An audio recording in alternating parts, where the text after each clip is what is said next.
The night I followed my billionaire husband into the dark, I expected betrayal. But what I discovered was far from scandal. It was a truth that shattered everything I thought I knew about him. My name is Celine Blackwood, and until 3 months ago, I believed I had married a monster. The signs were all there: secret phone calls at midnight, unexplained absences, locked rooms in our Manhattan penthouse that I was forbidden to enter.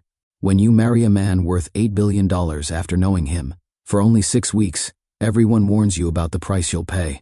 They whisper about prenups and mistresses, about powerful men who collect wives like trophies. But Alexander wasn't collecting anything. He was hiding something far more dangerous than an affair. Have you ever thought you truly knew someone, only to realize you barely scratched the surface of their heart? That moment when everything you believed crumbles, and in its place stands a truth so profound it changes not just how you see them, but how you see yourself. That's where my story begins, in the shadows of doubt, in the corridors of a marriage built on secrets. Because what I discovered that night wasn't evidence of Alexander's cruelty. It was proof of a love so deep, so sacrificial, that he was willing to let me hate him rather than burden me with the truth. Stay with me until the end, because this story isn't about wealth and deception. It's about the greatest secret love can hide. Welcome to Rich Billionaires Romance Stories. If stories of love, secrets, and lessons from the unexpected touch your soul, don't forget to subscribe, like, and comment your thoughts as we go. Let me take you back to where it all began, to the woman I was before Alexander. Blackwood walked into my life and turned everything upside down.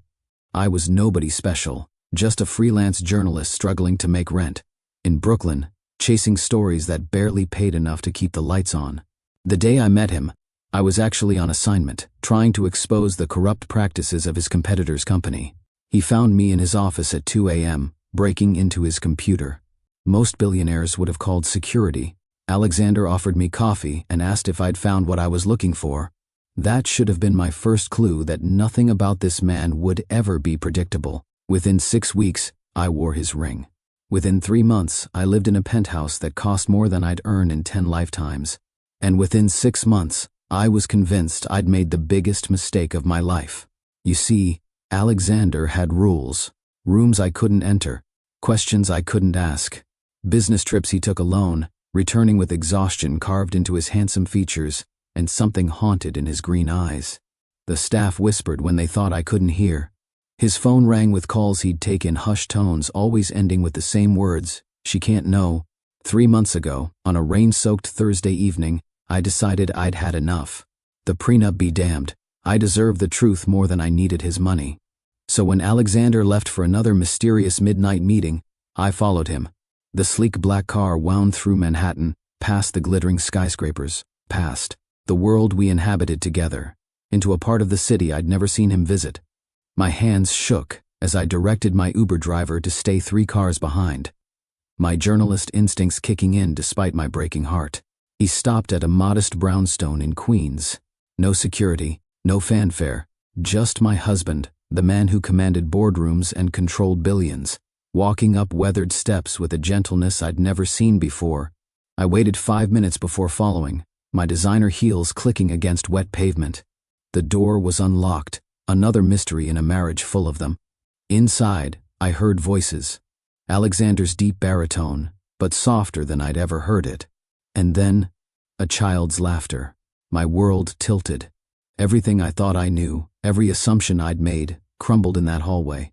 Because through the crack in the door, I saw my husband, the cold, distant billionaire who barely touched me anymore, kneeling on a worn carpet, building blocks with a little boy who had his exact same eyes. The truth hit me like a physical blow. Alexander Blackwood, my husband, had a son he visited in secret, a son he'd never told me about. But that wasn't even the real secret. But I'm getting ahead of myself. To understand why that night in Queens changed everything, you need to know how Alexander and I really met. Not the version I told earlier, that was true but incomplete. The real story began 3 hours before I broke into his office, in a place where neither of us expected to find anything except solitude. My heart had been a closed door for years before Alexander. Love was a luxury I couldn't afford, not when every relationship I'd attempted had ended. The same way, with men who saw my ambition as competition, my independence as a threat. At 28, I'd made peace with being alone. I told myself I was building a career, not avoiding connection. I convinced myself that the emptiness I felt at night was just the price of success. But hearts have a way of betraying our carefully constructed walls. That evening, I wasn't supposed to be at the Meridian Gallery. My assignment was to investigate Cromwell Industries, Alexander's competitor, and I'd spent all day hitting dead ends. Frustrated and exhausted, I ducked into the gallery to escape a sudden downpour, planning to wait just until the rain stopped. The universe had other plans. Looking back now, I realize that love doesn't announce itself with fanfare. It doesn't arrive in moments of triumph or grand gestures. Instead, it finds us in our quiet spaces, when we're not looking, when our guards are down and our hearts are too tired to maintain their defenses. It finds us standing before a painting, wondering why we feel so seen by brushstrokes and color. That's where Alexander found me, lost in contemplation, unaware that my life was about to split into two distinct parts, before him and after him, before the secrets, before the pain, before I learned that sometimes the greatest love stories are the ones that hurt the most because they demand we become more than we ever thought possible. The Meridian Gallery sat tucked between a coffee shop and a vintage bookstore, its windows glowing amber against the gray evening. Inside, the walls were wide enough to make the paintings seem to float, each piece lit by carefully positioned spotlights that created pools of warmth in the otherwise dim space. I gravitated toward the back corner, where fewer visitors lingered. The rain drummed against the skylights above, creating a rhythm that seemed to slow time itself. That's when I saw it, a canvas that stopped me mid-step.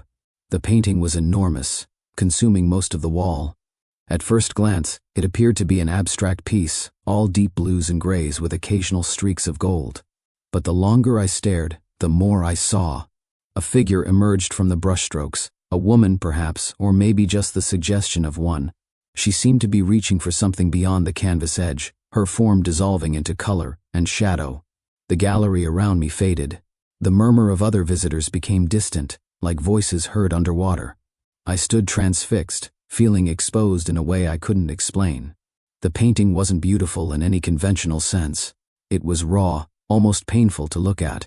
Yet I couldn't turn away. The placard beside it read, "Reaching Through Silence" by Marina Volkov. Oil on canvas. The artist's statement below was brief. For those who understand the weight of unspoken words, I understood. God, how I understood. The air in the gallery was cool, carrying the faint scent of coffee from next door mixed with something else. Old wood, perhaps, or the particular smell that clings to places where art lives. The wooden floor creaked softly under my feet as I stepped closer to the painting, drawn by something I couldn't name. Other paintings lined the walls, landscapes bathed in impossible light, portraits that seemed to follow viewers with knowing eyes, still lifes that made ordinary objects seem profound. But none of them held me like this one. None of them seemed to look directly into the parts of myself I'd learned to hide. I was so absorbed that I didn't hear the footsteps approaching until a voice spoke beside me. It's like she's drowning in her own existence. The voice was deep, contemplative, rather than intrusive. I turned to find a man standing a respectful distance away, his attention on the painting rather than on me. He wore a simple black sweater and dark jeans, expensive I could tell, but understated. Nothing about his appearance screamed wealth, yet something in his bearing suggested he was accustomed to having the world bend to his will. "Alexander," he said, finally meeting my eyes. "Though I suppose I should apologize for interrupting your moment with Marina's work." His eyes were green, the kind that seemed to shift between forest and sea depending on the light. But it wasn't their color that caught me. It was the way they looked at me. Not with the calculating interest I was used to from men, but with genuine curiosity, as if I were a puzzle he was in no hurry to solve. "Celine," I replied, surprised by how steady my voice sounded. "And you weren't interrupting. Sometimes art is better with commentary." A small smile played at the corner of his mouth. Dangerous words in a gallery full of critics. "Are you one? A critic?" "No." He turned back to the painting. "Just someone who recognizes loneliness when he sees it." The honesty in his voice was unexpected. Men like him, and I could tell he was successful despite his casual appearance, usually wore confidence like armor. But Alexander stood beside me without pretense, studying the painting as if it might reveal something essential.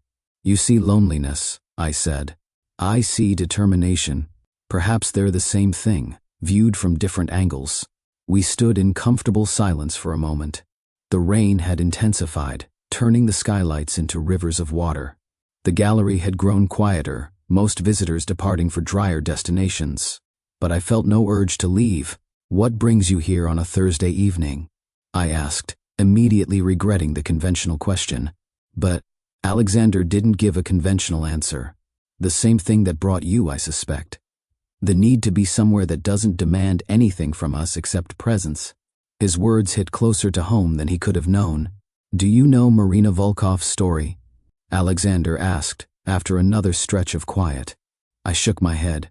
She painted this after losing her voice in an accident. For 2 years she couldn't speak. This was her first piece after the silence. The painting suddenly took on a new dimension. What I'd seen as reaching now looked more like screaming, a soul trying to communicate through the only medium left to it. "That's why it feels so heavy," I murmured. "It's carrying all the words she couldn't say. Or perhaps it's lighter because of them. Sometimes silence gives weight to what we eventually choose to express." I looked at him then, really looked. There was something in his expression that suggested personal experience with the kind of silence that shapes a person. His face was handsome in a classical way, strong jaw, straight nose, but it was the subtle lines around his eyes that interested me. They spoke of someone who'd learned to smile through difficulty. "You speak like someone who's been silent," I observed. "We all have our galleries," he said simply. "Places where we go to remember how to feel without having to explain ourselves. And this is yours?" "One of them." He paused. "Though I have a feeling it might become more significant after tonight." There was no flirtation in his words, just a statement of fact that somehow felt more intimate than any pickup line could have been. "Why?" I asked. "Because you see determination where others see loneliness. That's rare." We moved to the next painting together, falling into an easy rhythm. Our conversation flowed between observations about art and glimpses of something deeper. He told me about visiting galleries in Paris at dawn, when the light made everything look like a memory. I shared my theory that every painting was a confession, whether the artist intended it or not. "And what would your confession be?"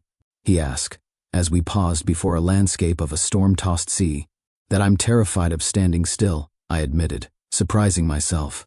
"That I keep moving because I'm afraid of what might catch up if I stop. And mine," he said quietly, "is that I've been standing still so long, I've forgotten how to move." The gallery was closing. A gentle announcement echoed through the space, apologetic, but firm. As we made our way toward the exit, Alexander stopped at the guest book near the door. "Would you like to sign?" he asked, offering me the pen first. I wrote my name and the date, then added, "Found something I wasn't looking for." He smiled at that, then wrote his own entry. I caught a glimpse. The frame changes everything. Outside, the rain had softened to a mist. The city lights blurred through the moisture, creating halos around every street lamp. We stood under the gallery's awning, neither quite ready to return to our separate worlds. "I have a confession," Alexander said. "I don't usually talk to strangers in galleries." "Neither do I. But you're not really a stranger, are you? Not after discussing Marina Volkov's silence." He was right. Something had shifted in that quiet space between paintings. We'd shared more in an hour of looking at art together than I'd shared with people I'd known for years. "Would you like to get coffee?" he asked. "I know a place that stays open late and doesn't mind if you sit for hours without ordering anything else." I should have said no.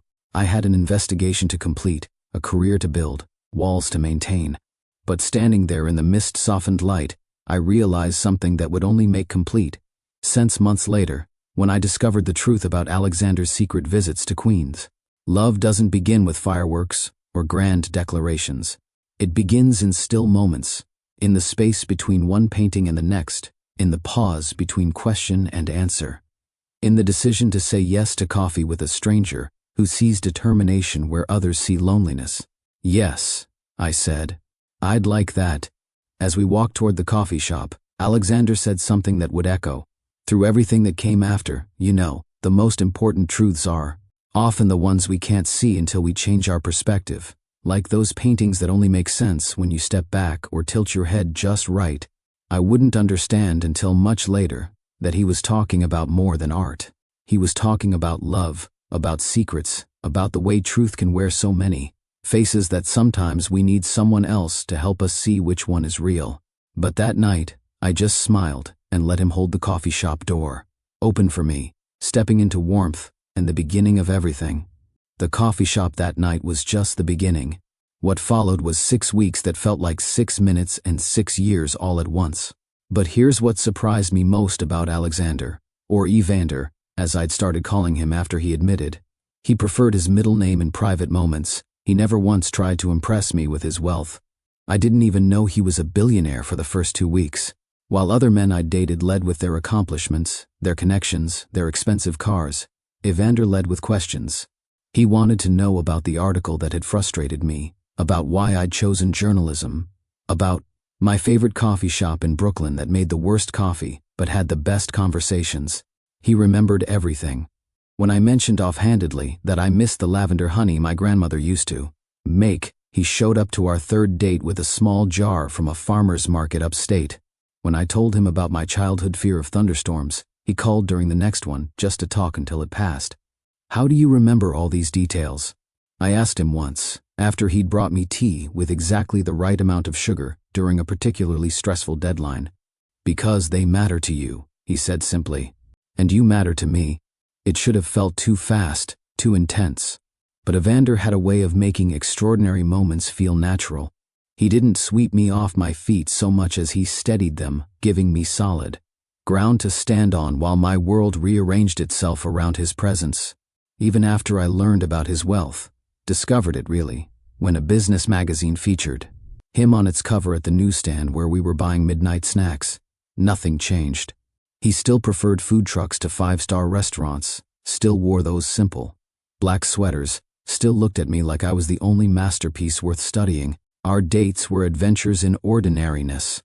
We explored used bookstores in the village, where Evander would read me passages from poetry books in languages I didn't understand, making up ridiculous translations that left me breathless with laughter. We took the subway to Coney Island at midnight, sharing cotton candy and watching the empty boardwalk stretch into darkness. "Tell me something nobody knows about you," I said one night, sitting on the hood of his car overlooking the Hudson River. "I hate caviar," he admitted. "Every business dinner, they serve it like it's God's gift to cuisine. I've been pretending to enjoy it for 15 years. That's your big secret? Fake caviar appreciation? One of them." His voice grew softer. "I also haven't felt this alive in years. Maybe ever." The late-night cafe conversations were my favorite. We found a 24-hour diner in Chelsea that became our refuge. Over endless cups of coffee and plates of pie we barely touched, we built our own world. He told me about board meetings that felt like theater performances, about the exhaustion of being on all the time.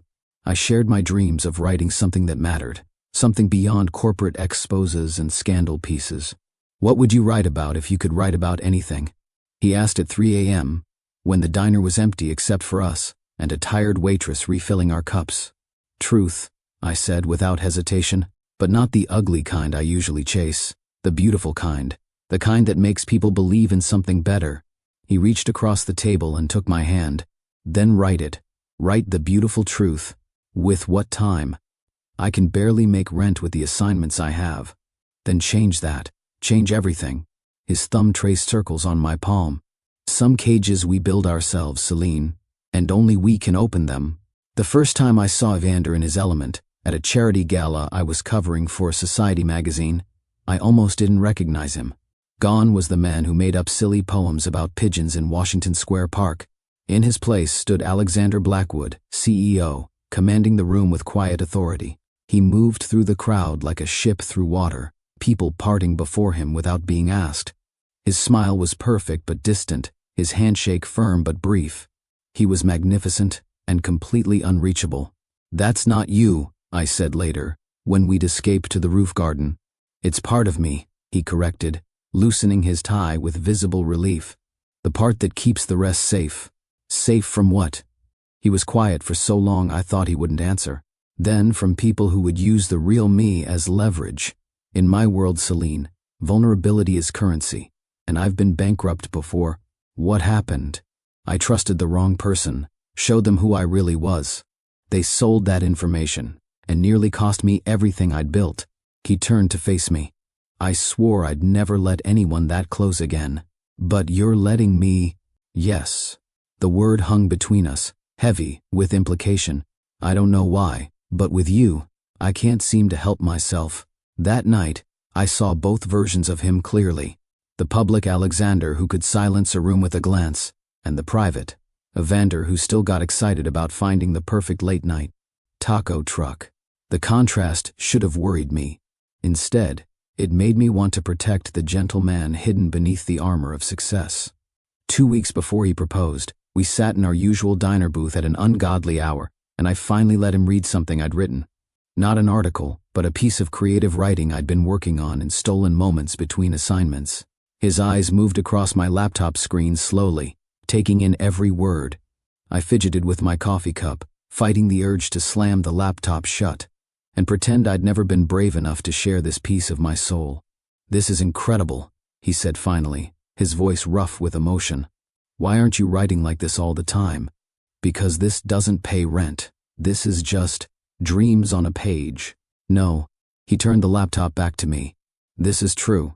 The kind you said you wanted to write. The beautiful kind.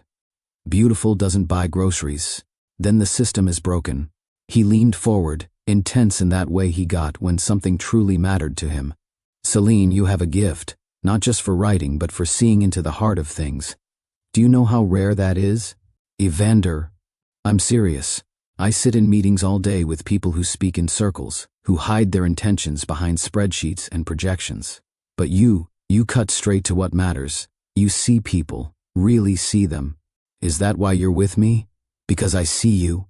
I'm with you because you make me want to be worth seeing. The weight of his words settled over us. In the fluorescent light of the diner, with his expensive suit wrinkled and his guard completely down, he looked more real than I'd ever seen him. This was Evander at his most authentic, valuing truth over appearance, substance over success. The night before everything changed, before the proposal that would alter both our lives, Evander did something he'd never done before. He took me to his real home. Not the penthouse I'd visited a few times, with its museum-quality art and panoramic views, but a small brownstone in Brooklyn, tucked away on a quiet street lined with trees. Nobody knows about this place, he said, unlocking the door with hands that shook slightly. Not my board, not my staff, nobody. Inside was nothing like I'd expected. The walls were lined with books, real books, read and reread, not the decorative volumes in his penthouse. The furniture was comfortable and mismatched. Children's drawings covered the refrigerator, though he quickly distracted me before I could look too closely. This is you, I breathed, taking in the lived-in warmth of the space. This is really you. This is who I was before I became Alexander Blackwood. He stood in the doorway, watching me explore. Before I learned that being myself wasn't enough. Enough for what? For the world I had to conquer to protect. He stopped abruptly, catching himself. To build what I needed to build. I should have pushed. Should have asked what he was protecting, what had driven him to create. Such a stark division between his public and private selves. But something in his expression warned me that this revelation was already more than he'd planned to share. Thank you, I said instead, for trusting me with this. He crossed the room and pulled me into his arms. Celine, there's something I need to tell you. About my life, about why I... But then his phone rang. A specific ringtone I'd never heard before. His whole body tensed. I have to take this, he said, and the mask slipped back into place. I'm sorry. I'll explain everything soon, I promise.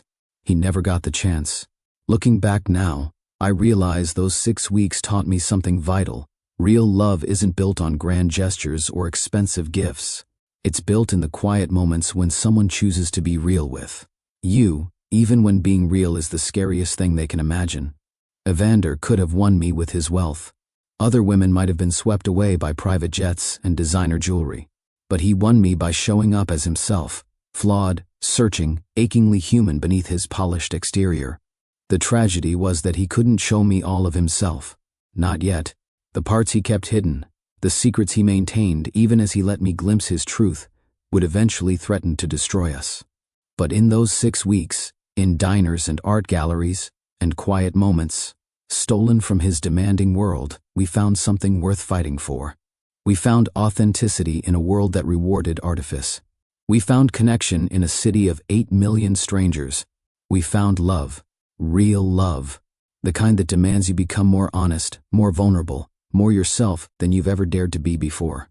And that's why, even after everything that followed, the secrets, the pain, the night I discovered his hidden life, I couldn't walk away. Because once you've tasted that kind of truth with someone, everything else feels like a beautiful lie. The proposal came on a Tuesday evening, 3 days after he'd shown me his secret brownstone. We were in my tiny Brooklyn apartment, rain pattering against the windows while I attempted to cook dinner with ingredients that didn't quite match any recipe. I think I invented a new form of pasta disaster. I laughed, stirring something that looked increasingly questionable. "It's perfect," Evander said from his spot on my worn couch, watching me with that soft expression I'd grown to love. "You haven't even tasted it yet." I wasn't talking about the food. I turned to find him standing behind me, closer than I'd expected. The kitchen was so small we were almost touching. His hands were shaking again, like they had at the brownstone. "Celine," he began, then stopped. For a man who commanded boardrooms, he seemed suddenly lost for words. "What's wrong?" I set down the spoon, concerned by his uncharacteristic nervousness. "Nothing's wrong. Everything's finally right." He took my flour-dusted hands in his. I had a whole speech planned. I was going to take you somewhere beautiful, do this properly, but standing here, in your kitchen, with the rain and your experimental cooking and you looking at me like that, I can't wait anymore. He dropped to one knee right there, between my ancient refrigerator and the stove that only worked on 3 burners. "Celine Morgan, you see me, the real me, not the billionaire, not the CEO, just me, and somehow, impossibly, you love what you see. Will you marry me?" The ring was simple, a single diamond in a vintage setting that looked like it had a story of its own. Later, I'd learn it had belonged to his grandmother, the only family heirloom he'd kept. "Yes," I whispered, tears mixing with leftover flour on my cheeks. "Yes, of course yes." The world exploded the next morning. "Billionaire Blackwood's Mystery Bride," screamed the headlines. From Nobody to Mrs. Moneybags offered a particularly charming tabloid. My phone rang non-stop with reporters wanting exclusive interviews, photographers camping outside my building, friends I hadn't spoken to in years suddenly concerned about my welfare. 6 weeks? My mother's voice crackled through the phone. "You've known him for 6 weeks and you're marrying one of the richest men in America?" But while the world obsessed over the fairy tale narrative, the struggling journalist, who'd captured the billionaire's heart, I focused on something else entirely. The vows. Evander wanted to hire someone to write them. "There are professionals who do this," he said, scrolling through his phone.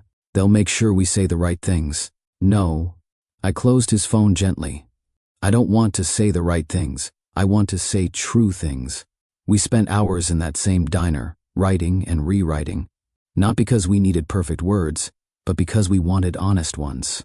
While gossip columnists speculated about prenups and hidden agendas, we sat with coffee-stained napkins, crafting promises that meant something. "I vow to see you," I wrote, "even when you're hiding behind necessary masks." "I vow to trust you," he wrote, "with parts of myself I've forgotten how to share." The media painted our story as a modern Cinderella tale. They missed the truth entirely. This wasn't about a regular girl marrying a prince. This was about 2 people choosing to believe that love could survive in a world that rewarded cynicism. The spectacle was just noise. The vows were everything. We married 8 weeks after that night in the art gallery. Evander wanted to give me the wedding of the century, but I wanted something else, something real. The ceremony took place in a private garden on Long Island, just as autumn was painting the leaves gold and crimson. White roses climbed ancient stone walls, their perfume mixing with the salt air from the nearby shore. Paper lanterns hung from tree branches, casting warm pools of light as dusk approached. Only 50 people attended, a shocking choice for a man of Evander's status. The media was barred entirely, though helicopters circled overhead trying to capture images for their front pages. A string quartet played softly as I walked down an aisle, scattered with rose petals. No massive orchestra, no celebrity performances. Just 4 musicians who made their violins sound like they were telling secrets. The music seemed to wrap around us, creating a bubble where only this moment existed. Evander waited at the altar in a simple black suit, not the armor of Alexander Blackwood, but the chosen elegance of the man I'd fallen in love with. When he saw me, his composure cracked. Tears gathered in his green eyes, and he didn't try to hide them. The officiant spoke about love as choice, as daily decision, as brave vulnerability, but I barely heard the words. I was lost in Evander's gaze, in the way his hands trembled as they held mine, in the weight of what we were promising. As twilight deepened, the lanterns seemed to glow brighter. The roses released their evening perfume. The violins played something sweet and sad and hopeful all at once. And in that garden, surrounded by beauty we'd chosen over spectacle, we became husband and wife. I thought I knew exactly who he was the moment I said I do.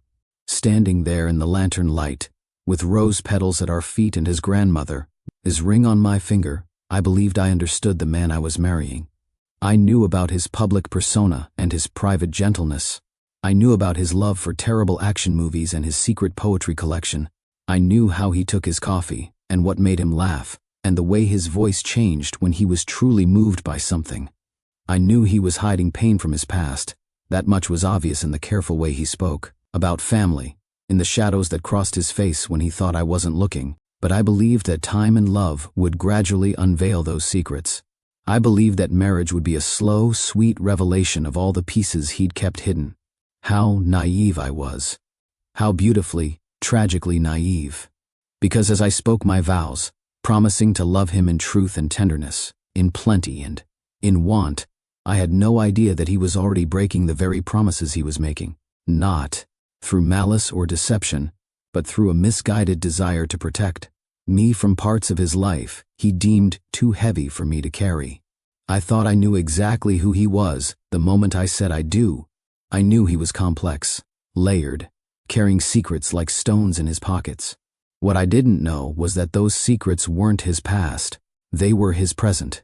They were sitting in a small house in Queens, waiting for their father to come home. They were the reason for every mysterious phone call, every unexplained absence, every moment when his mask slipped and revealed not vulnerability, but active concealment. I thought I knew exactly who he was. I didn't know him at all. But here's what I've learned about love and knowledge. Sometimes we know the heart of someone even when we don't know their history. The man who cried when he saw me in my wedding dress, who spent hours crafting vows. That would mean something. Who chose intimacy over spectacle. That man was real. That love was true. The secrets he kept didn't negate the truth of what we felt in that garden. They complicated it, certainly. They would lead to pain and anger and nights when I questioned everything. But they didn't erase the fundamental fact that when we promised ourselves to each other, we meant it. Vows outweigh spectacle, always. The promises we make in quiet moments matter more than the show we put on for the world. Evander and I could have had 1,000-guest wedding with coverage in every major magazine. Instead, we had 50 people who actually knew us, flowers that smelled like heaven, and words we'd written ourselves on coffee-stained napkins. If this wedding moment touched you, let us know in the comments. How important is authenticity to you in love over appearances? Have you ever chosen the meaningful over the magnificent? Because that's what real love asks of us. Not to put on a perfect show, but to show up as ourselves, imperfect and honest and brave enough to promise forever to another flawed human being. The media got their fairy tale story. Billionaire weds nobody in secret garden ceremony. But they missed the real story.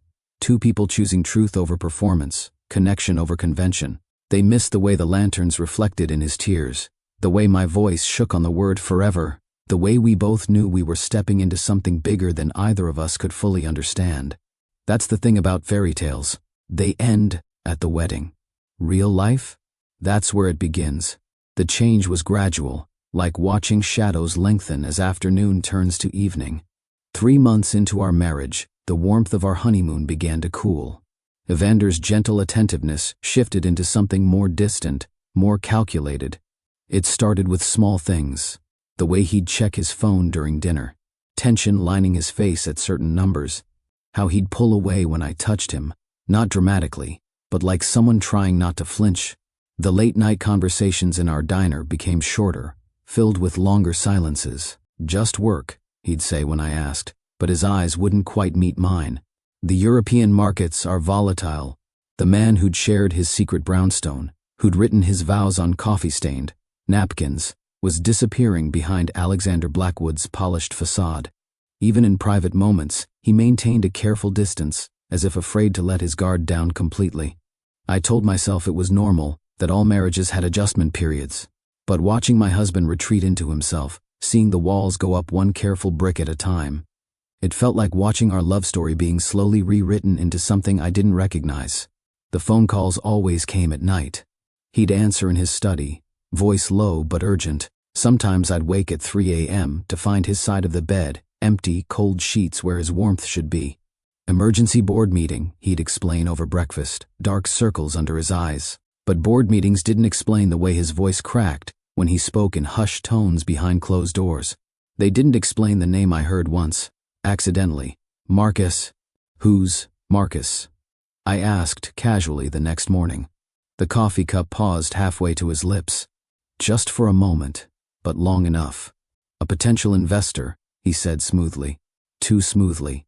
The nights grew longer. Sometimes he'd disappear for hours, returning with rain in his hair or snow on his coat, depending on the season.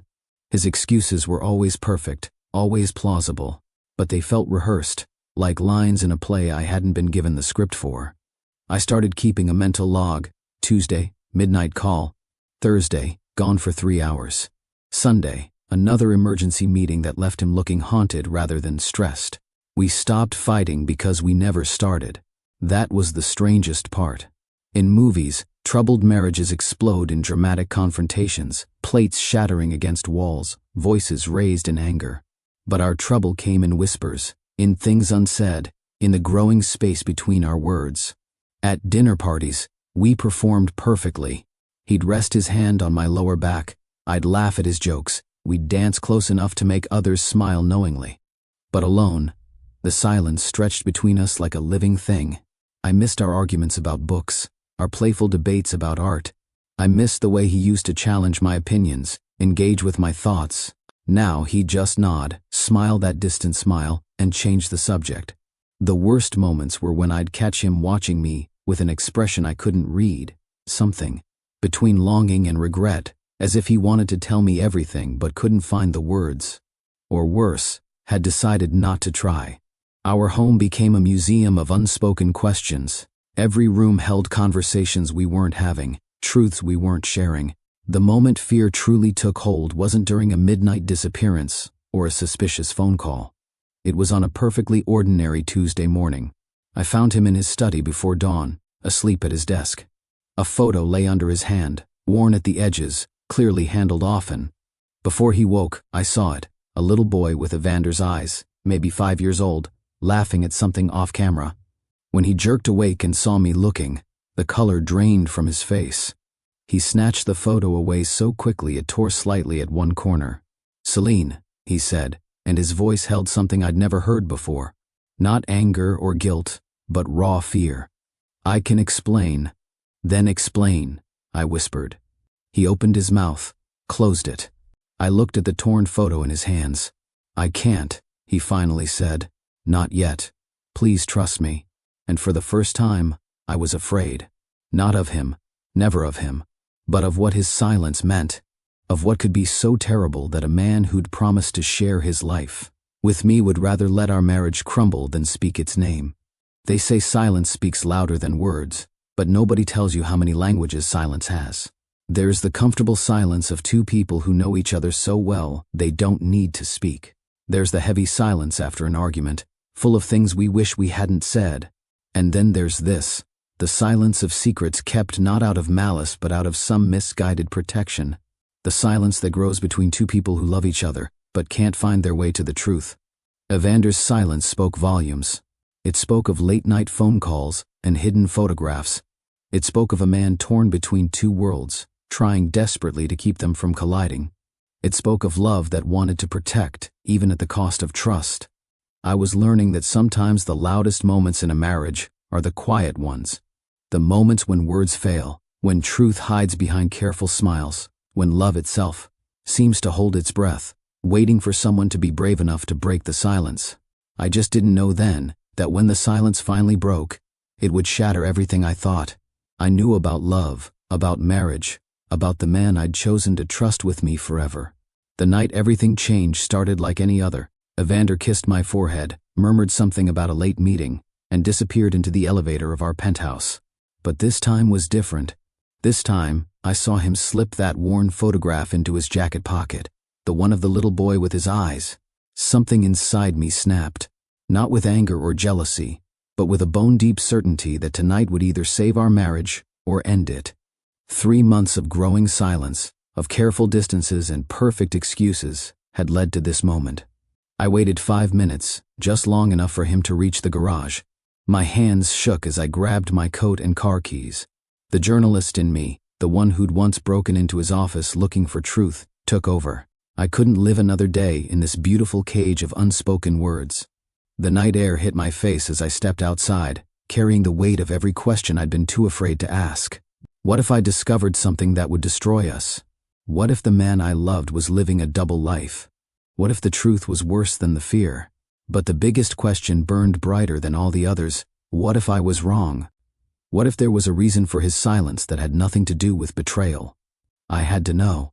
Sitting in my car, watching his black sedan pull out of the garage, I wrestled with my conscience. Good wives don't follow their husbands. Good wives trust. Good wives wait for truth to be offered, not stolen. But I wasn't just a wife. I was a journalist, a seeker of truth, a woman who'd fallen in love with, a man precisely because he seemed to value authenticity over appearance. The growing distance between us felt like a betrayal of that very foundation. My intuition screamed that something was wrong. Not wrong in the way I'd initially feared. No lipstick on collars or suspicious hotel charges. This was different. The photo of the boy. The name Marcus whispered in midnight phone calls. The way Evander looked at me sometimes, like he was memorizing my face before a long goodbye. Trust your gut, my first editor used to say. When something feels off, it usually is. But off doesn't always mean what you think it means. I watched his car turn left instead of right, away from his office, away from the business district. My hands gripped the steering wheel until my knuckles turned white. Follow him and risk everything. Don't follow him and risk never knowing. The choice was made before I fully realized it.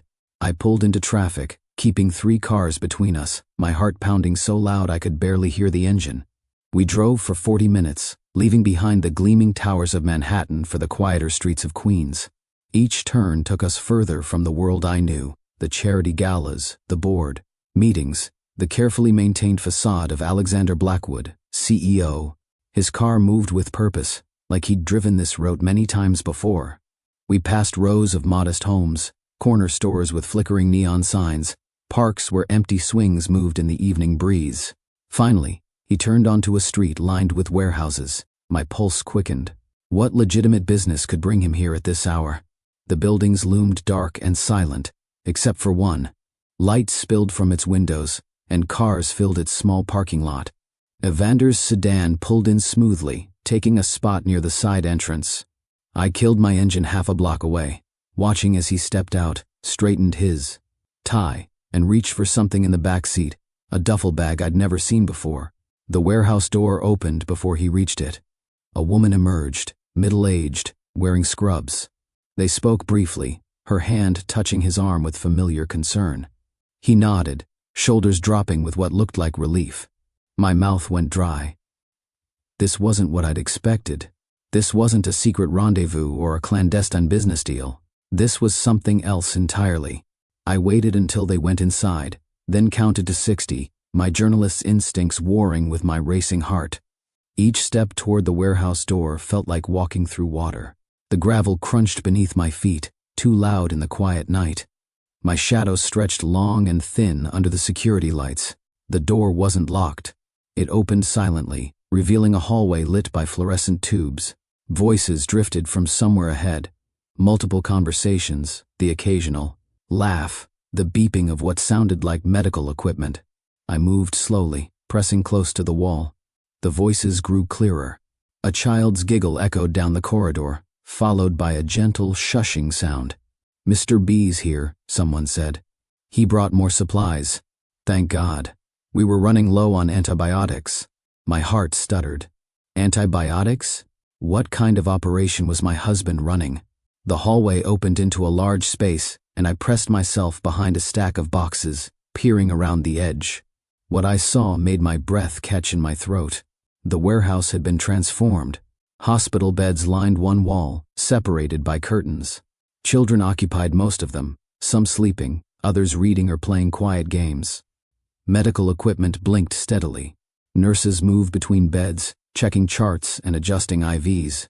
And there was Evander, kneeling beside a bed where a small boy sat clutching a worn teddy bear. The same boy from the photograph.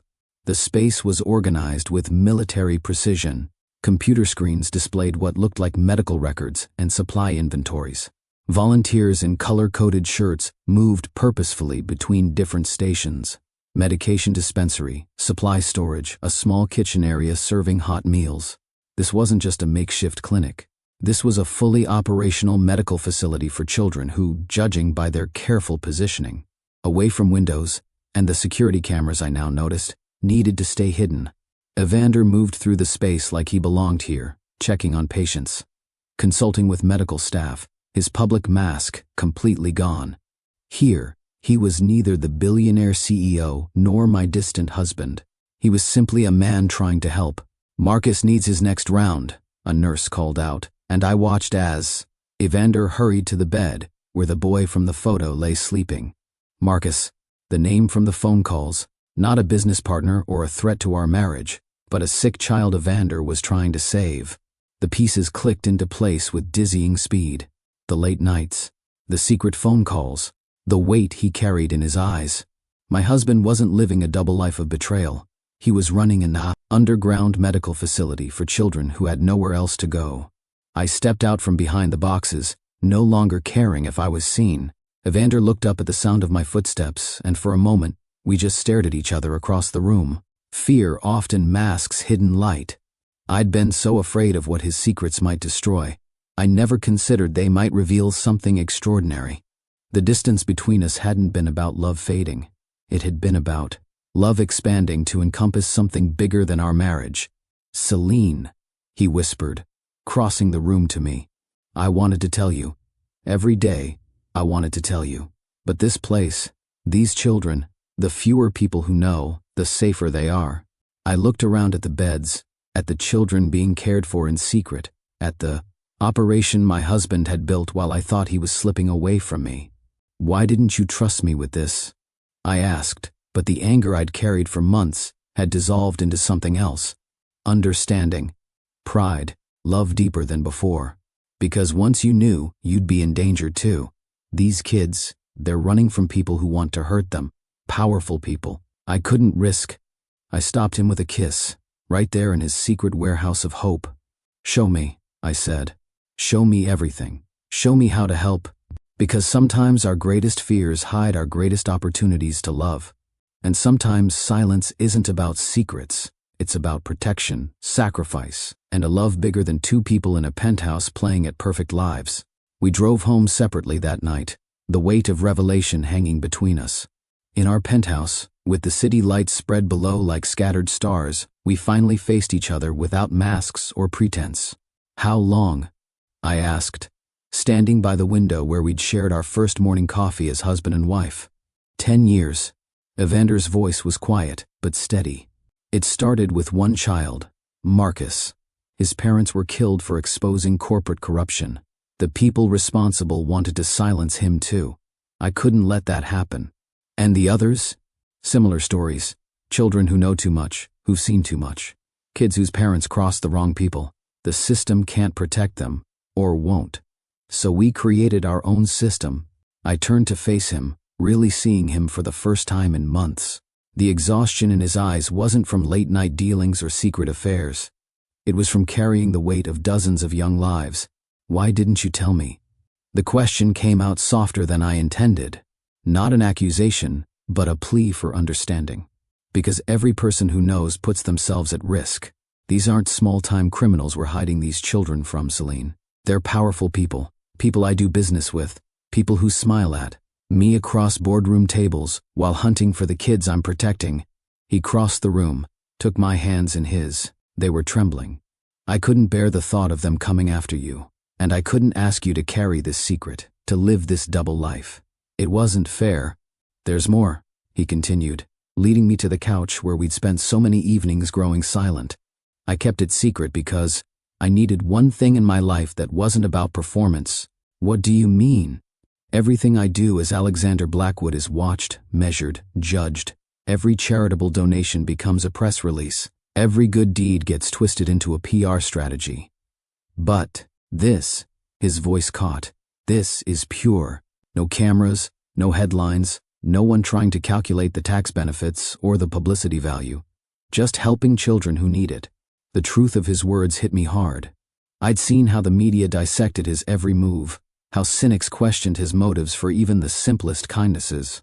In their eyes, a billionaire couldn't possibly act from genuine compassion. The moment this becomes public, he continued, it becomes something else, not about the kids anymore, but about me, about image and reputation. These children have already had their lives turned into headlines once. I won't let it happen again. His eyes met mine, vulnerable and determined at once. I know it was wrong to keep this from you. I know I hurt you with my silence, but I couldn't find a way to tell you without risking everything we've built for these kids. And you thought I wouldn't understand? That I'd somehow make it about publicity? No, he whispered.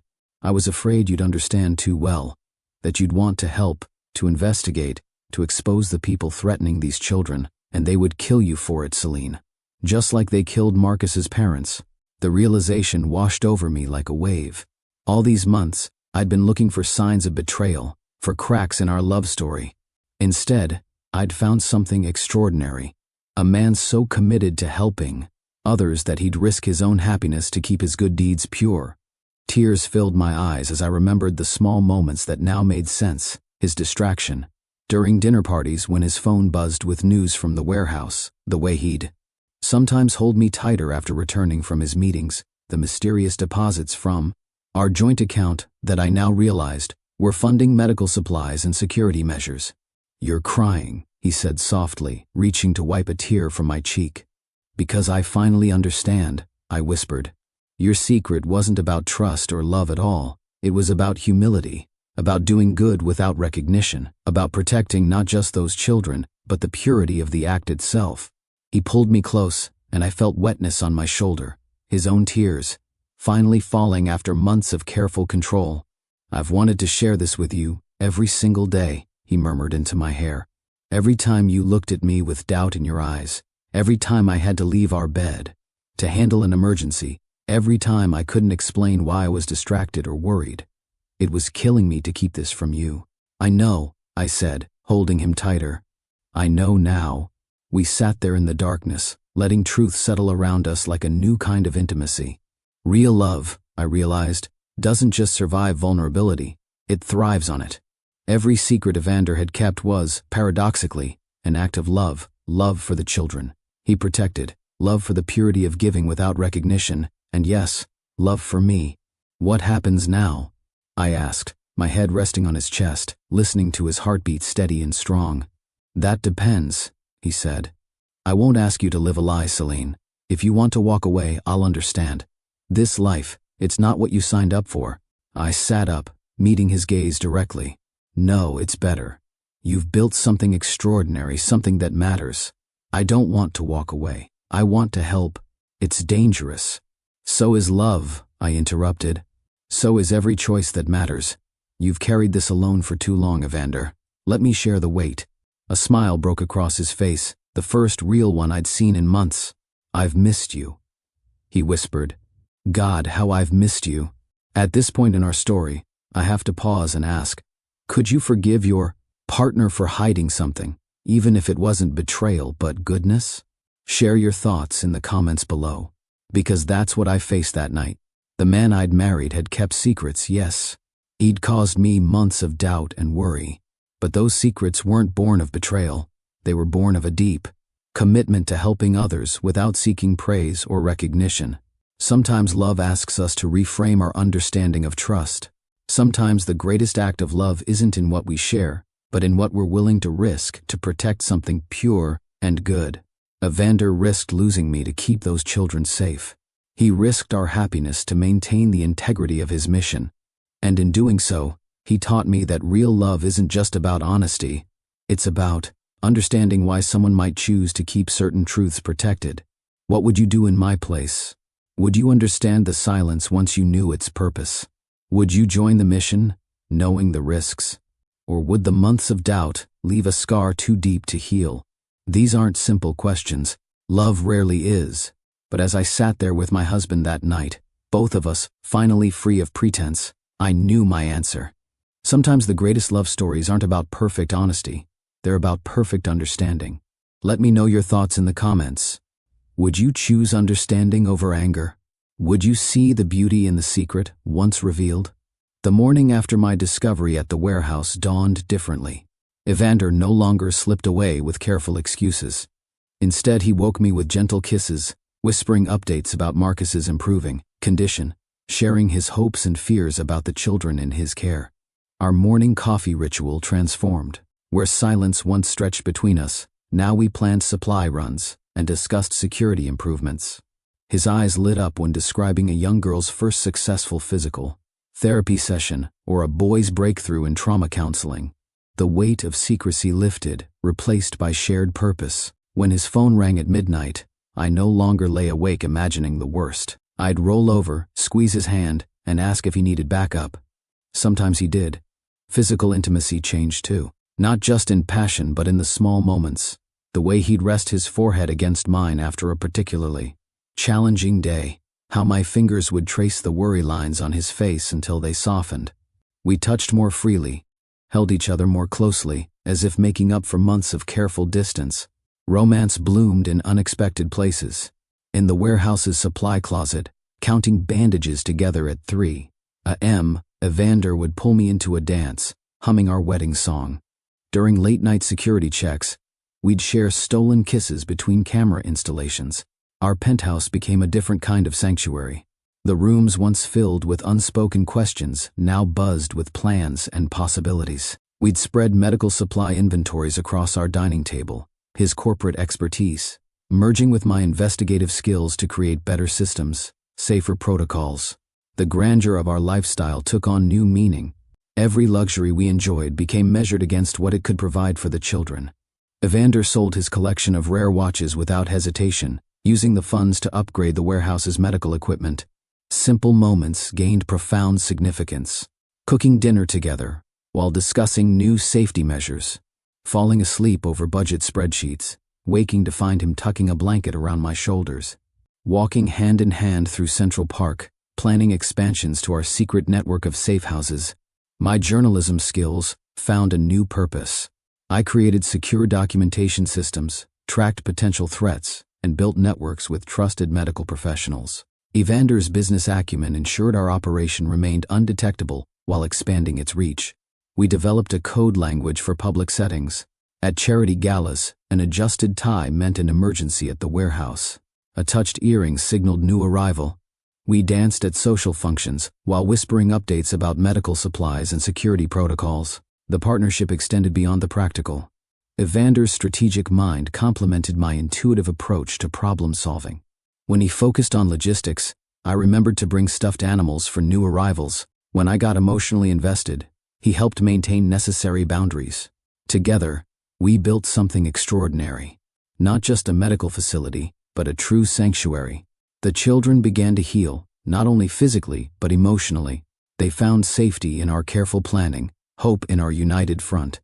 Truth, I learned, isn't a destination but a journey. Each day brought new revelations, not just about our mission, but about ourselves. I watched Evander shed the armor of Alexander Blackwood more frequently, allowing himself to be fully present in moments of both triumph and heartbreak. Our love matured beyond the fairy tale beginning. It grew roots in shared purpose, in late-night strategy sessions and early morning crisis management. We no longer needed the perfect facade of a billionaire power couple. We had something better, partnership in something meaningful. The trust between us deepened with every challenge faced together. When difficult decisions arose, we deliberated as equals. When setbacks occurred, we supported each other through the disappointment. Our foundation wasn't built on illusion anymore, but on shared commitment to something bigger than ourselves. I fell in love with Evander again, but differently this time. Not with the mysterious billionaire who swept me off my feet, but with the man who spent hours teaching a traumatized child to trust again. Not with the polished CEO, but with the gentle soul who remembered every child's favorite story and never missed a birthday. This love was deeper, richer, more complex. It was love born of shared purpose and mutual understanding.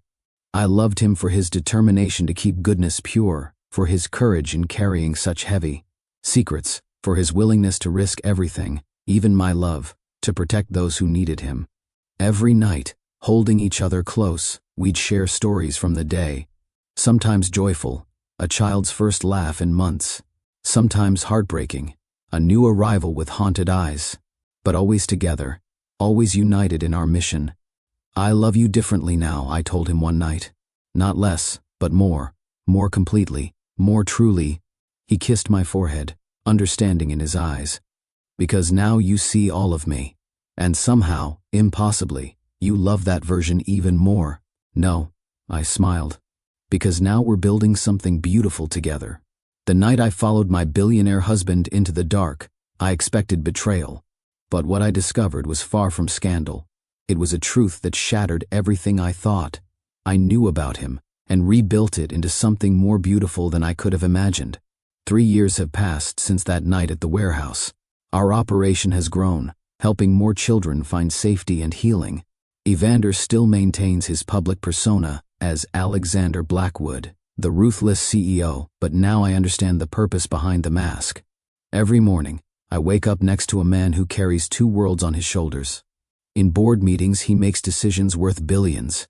In hidden warehouses across the city, he helps scared children learn to trust again. And somehow, in the space between these worlds, he found room to love me, not despite my discovery of his secret, but because of it. Our love story isn't the one I thought I was living. It's better. It's real. It's built on shared purpose and understanding that goes deeper than any fairy tale romance could reach. Never assume you've seen the fullness of someone's heart. That's what this journey has taught me. The people we love are deeper than our first impressions, more complex than our assumptions, more capable of surprising us than we imagine. Sometimes what looks like distance is actually protection. What feels like secrets might be sacrifice. The walls people build aren't always to keep love out. Sometimes they're built to keep something precious safe within. Evander taught me that love isn't just about sharing everything. It's about understanding why some things need to remain protected. It's about trusting not just what we can see, but what we can't. It's about believing in someone's heart even when their actions confuse us. The greatest love stories aren't about perfect people who never keep secrets. They're about imperfect people who learn to understand each other's reasons, who choose to believe in each other's hearts even when the path grows dark. This isn't just our story. It's a reminder that every relationship holds depths we haven't explored, truths we haven't discovered. The person sitting across from you at breakfast, the one whose daily routine you think you know by heart, they might be carrying dreams, fears, or missions you've never imagined. Before you judge someone's silence, consider what they might be protecting. Before you demand complete transparency, ask yourself if there's beauty in their careful boundaries. Love isn't about knowing everything. It's about trusting enough to wait for understanding. Your partner, your friend, your family member, they all have hidden chambers in their hearts. Not all secrets are betrayals. Sometimes, the most precious parts of people are the ones they guard most carefully, waiting for someone who will understand why they need to keep them safe. If Evander and Celine's story touched you, remember, trust, love, and vulnerability are worth more than gold. The richest relationships aren't built on perfect transparency, but on perfect understanding. Sometimes the greatest act of love is believing in someone's heart, even when their actions seem mysterious. Subscribe to Rich Billionaires Romance Stories for more tales that inspire beyond fairy tales. Because real love stories aren't about wealth or status, they're about discovering the extraordinary in people we thought we knew completely. Our story continues in that warehouse in Queens, in midnight phone calls about children, finding hope in shared moments of purpose that mean more than any luxury could offer. Evander and I are writing new chapters every day, not in grand gestures or public declarations, but in the quiet moments of shared understanding and mutual trust. Remember, the heart you think you know completely might hold universes you haven't discovered yet. And that's not something to fear, it's something to cherish. Thank you for sharing our journey. Don't forget to like, comment, and subscribe for more stories that remind us love is always deeper than it first appears.